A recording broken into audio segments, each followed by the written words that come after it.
Hi, welcome to the Joyfit Journey Starting Point guide.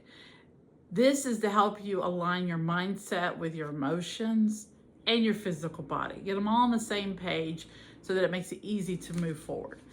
So in the first section, you got the Identity Snapshot. Negative results are just what I want. They're just as valuable to me as positive results.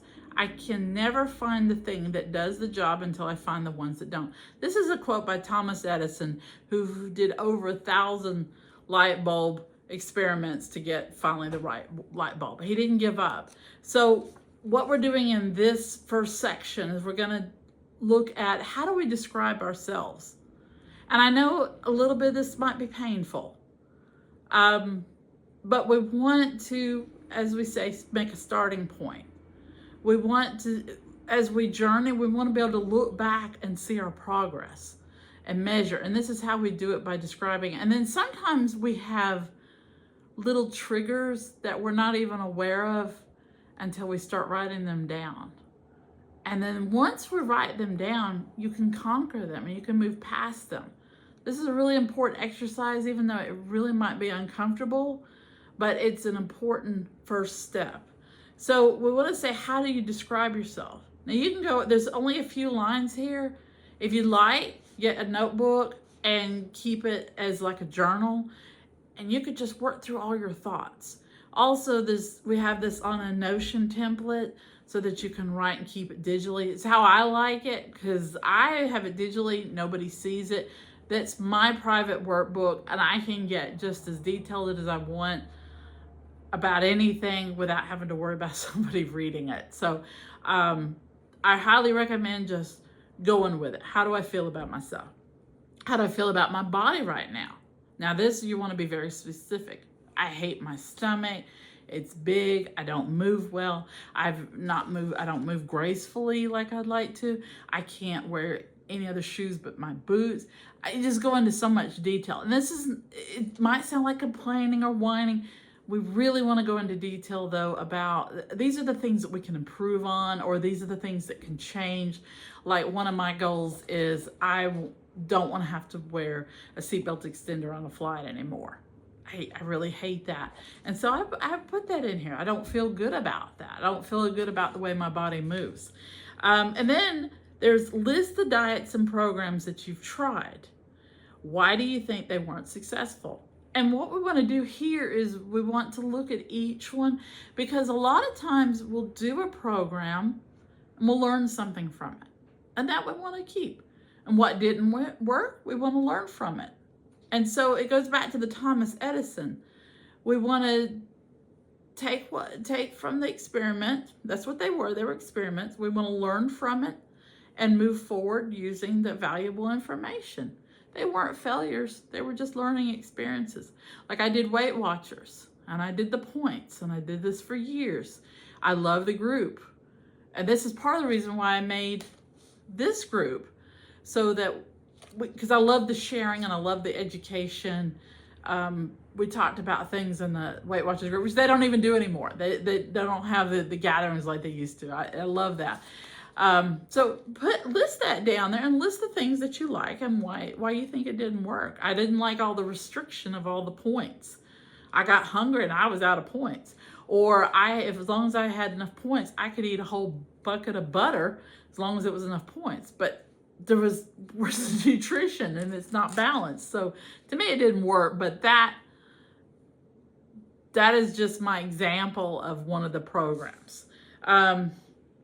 Then next, what are the biggest obstacles currently standing in your way? Be specific. Is it late night binging, stress, a belief that you'll never be able to permanently lose weight? That's our mindset right there, a mindset, our limiting beliefs. What's holding us back? Some people say, oh, it's genetic. My whole family's overweight. I'll never be able to lose weight.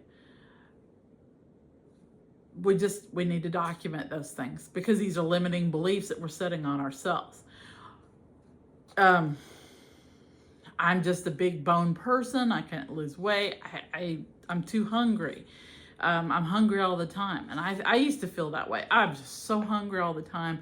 I can't go on these diets. Well, it was what I was eating didn't have the right nutrition. So there's there is a solution for every one of these problems, go ahead and list them down, because we really want to examine what's going on in our mindset. And then lastly, what feels heavy or draining in my life right now? What is really hurting you, holding you back, pulling your emotions down? And like I said, some of this is going to get uncomfortable. But when we address it, we can conquer it and we can move forward. You deserve that. You're worth so much more than just going through the flow every day and staying numb with food. I used to love to sit with a big plate of food, watch my favorite show on Netflix, and binge watch it while I binged eat, just so I could escape the day and the things that were making me sad. And this is why I've gotten to where 200 pounds overweight. And the only thing that was making me feel better is eating. And this is what we're moving past.